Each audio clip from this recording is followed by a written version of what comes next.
Hey Truthful. Is Good Friday and Easter Sunday the actual days of Jesus' death and resurrection?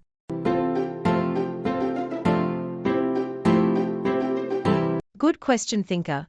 Many people believe that these are the actual days of Jesus' crucifixion and resurrection when they are really not.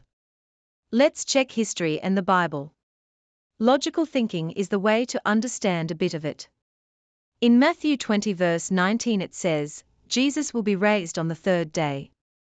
As we all should know, the difference between Friday and Sunday is 2 days. So, it is not possible for both these days to be true at the same time. Hi Truthful and Thinker. I overheard you talking about Good Friday and Easter. Then what are the actual days? Good point, Busy Bee. Let's check what the Bible has to say. First, just check this verse. So the Bible clearly says there are things which God has hidden from us, but the things revealed are for us to follow. Now let's look at another verse. This is a beautiful verse. It says for every truth God has shared with us through His Word, we would find a supporting verse within the Scripture itself. So with this truth well established in our mind, let us look closely to see what the Scriptures shows us about these days. First, let's look at the very clear, undisputable day of Jesus' resurrection, that is Sunday. Again, when we say day of resurrection, it is not 100% correct. Sunday morning was when the first visitors to Jesus' tomb found his tomb open and his body missing. Let's look at the Bible portions for the same. All these verses has early on the first day of week. First day of the week for Jews is Sunday. Thus we can see Jesus was found to be risen on a Sunday morning, and not that someone saw him resurrecting on Sunday. Okay, that is sorted. Now, when did Jesus die? For this, let us start by looking at what Jesus had prophesied regarding his death and resurrection.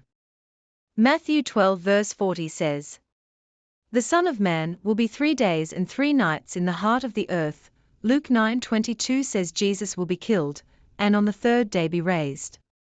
So how can Jesus be buried on a Friday afternoon, and be under the ground for 3 days and 3 nights if he was found to have risen on Sunday morning? Is it 3 days back? Hope you remember our logical thinking diagram. I'm getting late. I have to go, thank you Truthful. What about you, thinker? Do you want to leave too? No. I would like to hear all of it. For understanding the truth of when Jesus died, we need to consider a key fact. For Jews, their day starts at evening. Are you surprised? Do check it out to confirm. For the context of our discussion, let me show you 2 verses from the Bible. Do we mention a whole day's event from yesterday evening to today evening, as in Leviticus 23 verse 32? Again, is something wrong with the order mentioned in Psalm 55 verse 17?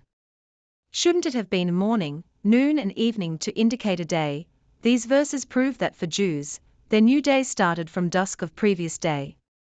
So taking this into account, let's do the simple maths from Sunday morning, the time when Jesus was found to be risen, and go back 3 days and nights to find when Jesus was buried. 3, 2, 1, which leads us to Thursday, which means Jesus had to be buried at the start of Thursday. We read in Matthew 27 verse 57, and Mark 15 verse 42, he was buried by the evening. Please note, Thursday evening for Jews is our Wednesday evening, as we saw from the above verses. Unbelievable. This means Jesus was crucified and died on a Wednesday. If this is so clear in the Bible, why is the Christianity of the world stuck with Good Friday as Jesus' death anniversary? Well, it's interesting. We shall continue to look at this, but for now would like to leave you with this thought: would you rather stick to the genuineness of the Bible, or the traditions of men in the popular Christian religion? Let's look at a few more things from the Bible so that we can hopefully get some clarity.